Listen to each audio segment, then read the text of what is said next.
بسم اللہ الرحمن الرحیم۔ السلام علیکم۔ تمام ناظرین سے گزارش ہے میری ویڈیو کو لائک کریں، کمنٹ کریں، شیئر کریں اور چینل کو سبسکرائب کریں۔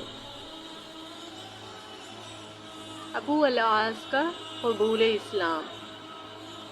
آخرکار اللہ تعالیٰ نے ایسے حالات پیدا کر دیے کہ ابو العاص کفر و شرک کی عفونتوں سے گھبرا کر اور دل برداشتہ ہو کر حلقہ سرفروشان اسلام میں داخل ہو گیا۔ اس کی تفصیل سیرت ابن ہشام سے بھی ماخوذ ہے۔ اس واقعے کے بعد ابو العاص مکہ میں مقیم رہا۔ حضرت زینب رضی اللہ عنہا سرور عالم صلی اللہ علیہ وسلم کے ذل عاطفت میں سکونت پذیر رہیں۔ ابو العاص بڑا متمول، دانشمند، دیانتدار تاجر تھا۔ اس کی شہرت سارے علاقے میں بہت اچھی تھی۔ فتح مکہ سے کچھ عرصہ پہلے اس نے ایک تجارتی کاروان لے کر ملک شام جانے کی تیاری شروع کر دی۔ لوگوں کو پتہ چلا تو اس کی اچھی شہرت اور کاروبار میں اس کی مہارت کی وجہ سے انہوں نے اس قافلے میں اپنا سرمایہ لگا دیا۔ جب وہ شام میں خرید و فروخت سے فارغ ہوا تو مکے کی طرف واپسی کا سفر شروع کر دیا۔ راستے میں ایک مسلمان لشکر سے اس کی مڈبھیڑ ہو گئی۔ مسلمانوں نے اس کا مال و اسباب تو اس سے چھین لیا، لیکن ابو العاص جان بچا کر بھاگنے میں کامیاب ہو گیا۔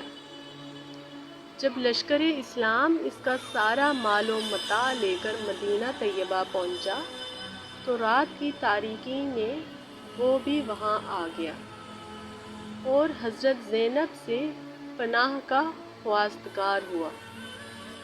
آپ نے اسے پناہ میں لے لیا۔ وہ اس لیے آیا تھا کہ حضور صلی اللہ علیہ وسلم کی خدمت میں اپنے مال کی واپسی کی درخواست کرے۔ رحمت عالم صلی اللہ علیہ وسلم جب صبح کی نماز ادا کرنے لگے، نماز ادا کرنے کے لیے مسجد میں تشریف لائے تو تکبیر تحریمہ کہی اور سب مقتدیوں نے بھی تکبیر تحریمہ کہہ کر اپنے ہاتھ باندھ دیے تو اس وقت صفۃ النساء سے حضرت زینب کی آواز بلند ہوئی۔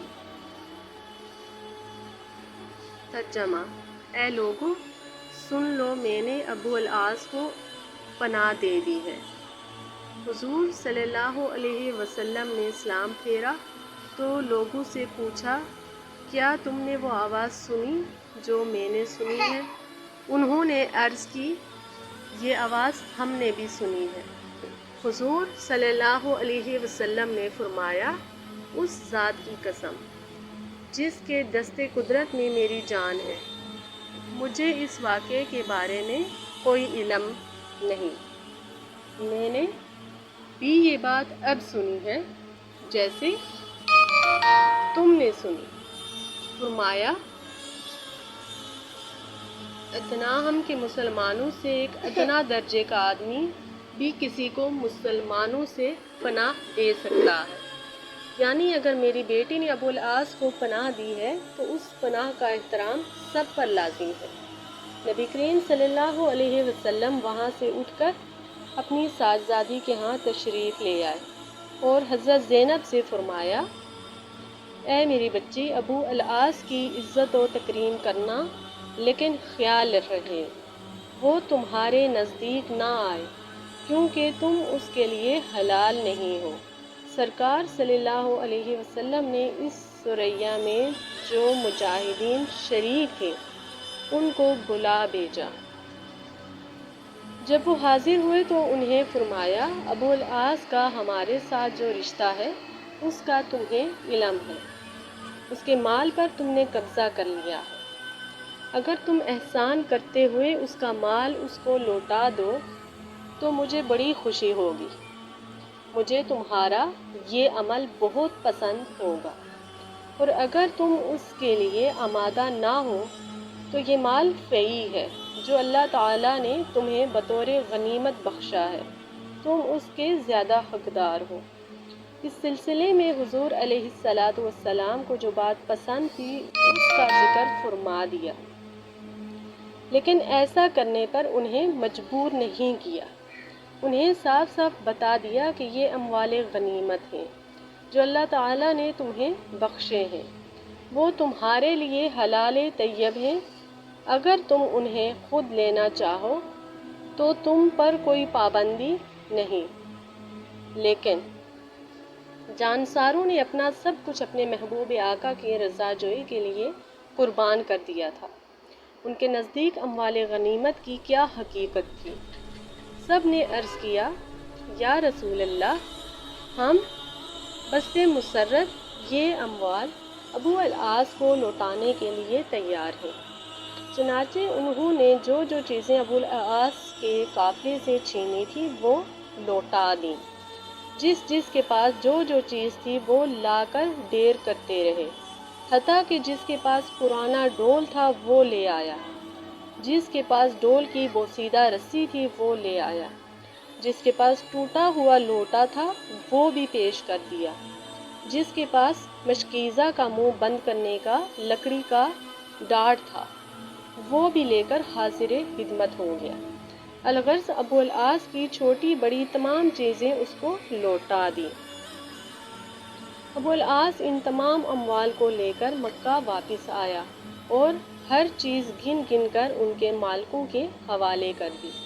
اس کے قافلے میں جتنا سرمایہ کسی نے لگایا تھا، اصل ضرب ما نفع ان حصہ داروں کو پہنچا دیا۔ اس کے بعد اس نے اعلان کیا، اے گروہ قریش، کیا کسی کا کوئی مال میرے پاس رہ گیا ہے جو اس نے نہ لیا ہو؟ سب نے کہا، نہیں، خدا تجھے جزائے خیر دے، بے شک ہم نے تجھے حقوق کو بحسن و خوبی ادا کرنے والا اور کریم النفس پایا ہے۔ جب سب قریش نے اس کی دیانت اور امانت پر مہر تصدیق ثبت کر دی تو بڑے مجمع میں ابو العاص نے کھڑے ہو کر یہ اعلان کر دیا کہ اشہد ان لا الہ الا اللہ وان محمدًا عبدہ ورسولہ۔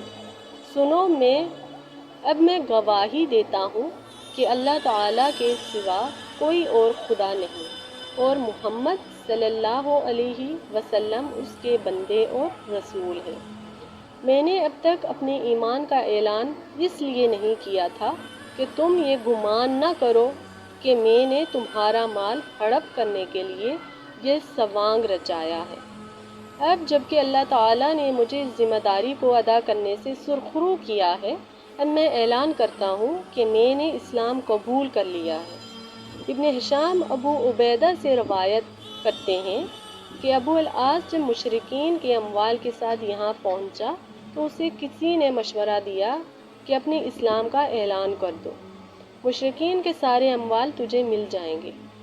ابو العاص نے حضرت ناصر کو بڑا پیارا اور ایمان افروز جواب دے کر خاموش کر دیا۔